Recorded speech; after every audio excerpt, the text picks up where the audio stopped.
Beirut के जना इलाके से खबर है, जहां पर इजराइल की ओर से स्ट्राइक की गई है। इजराइल के हमले में 4 लोगों की मौत की खबर है।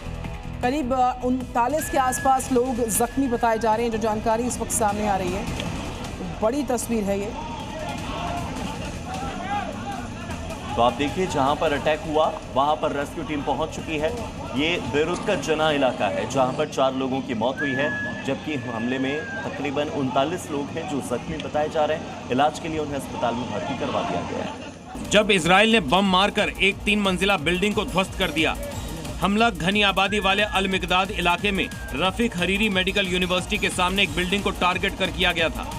हमले में 4 लोग मारे गए और 39 लोग घायल हुए हैं। हमले के बाद रेस्क्यू टीम मौके पर पहुंची और राहत बचाव का काम जारी किया, लेकिन जब तक एक जगह रेस्क्यू किया जाएगा तब तक इजरायली एयरफोर्स दूसरी जगह बम बरसा देगी। इसी बर्बादी को देखते हुए लेबनान के राष्ट्रपति ने बातचीत की वकालत की है।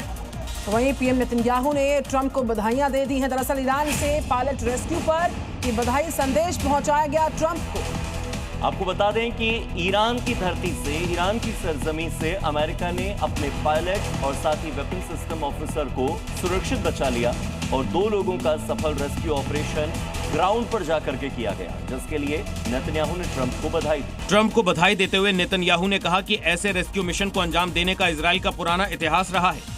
इसके साथ ही नेतन्याहू ने कहा कि इजराइल ने ऐसे कई मिशन को अंजाम दिया है।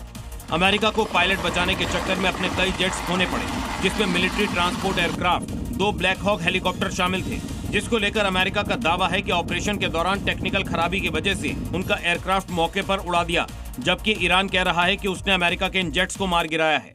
ब्रेकिंग न्यूज है, सेंट्रल कमांड ने एक वीडियो को जारी किया। ईरानी ड्रोन को मार गिराने का वीडियो है। हवा में ही ड्रोन को तबाह कर दिया गया। अमेरिकियों को टारगेट करके ये ड्रोन दागा गया था।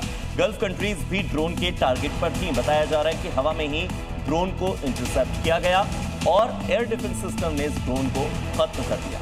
ये वीडियो अमेरिका की सेंट्रल कमांड ने जारी किया है। तस्वीरों में दिख रहा व्हाइट ड्रोन ईरान का है, जिसको नेस्तनाबूद करने के लिए अमेरिका ने टारगेट सेट कर रखा है और देखते ही देखते ड्रोन आग के गोले और धुएं में बदल जाता है और थोड़ी देर बाद ड्रोन का मलबा धरती पर गिर जाता है। इंटरसेप्शन के बाद अमेरिका ने दावा किया कि ईरान का ये ड्रोन अमेरिकी सैनिकों और गल्फ कंट्रीज को टारगेट कर छोड़ा गया था।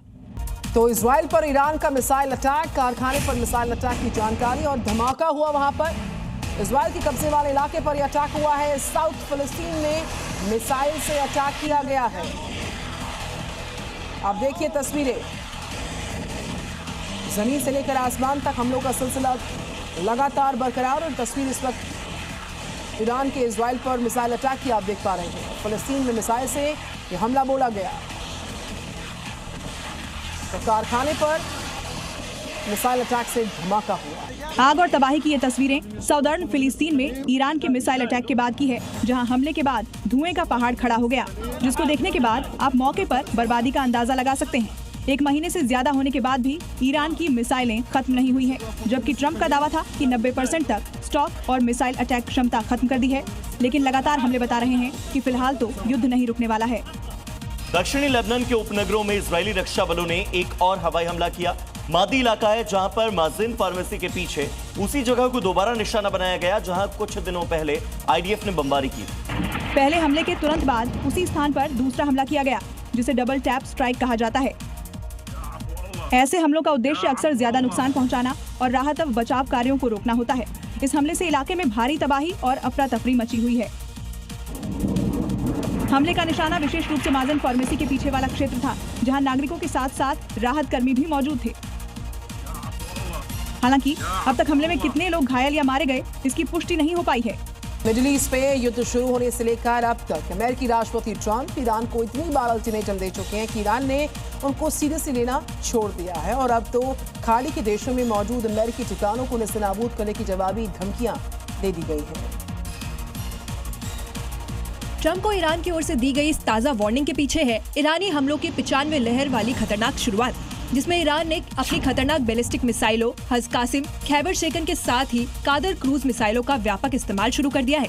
यानी एक और ट्रंप अल्टीमेटम पर अल्टीमेटम देकर सीज फायर की कोशिश में है, लेकिन ईरान तो अब फायर मोड में है।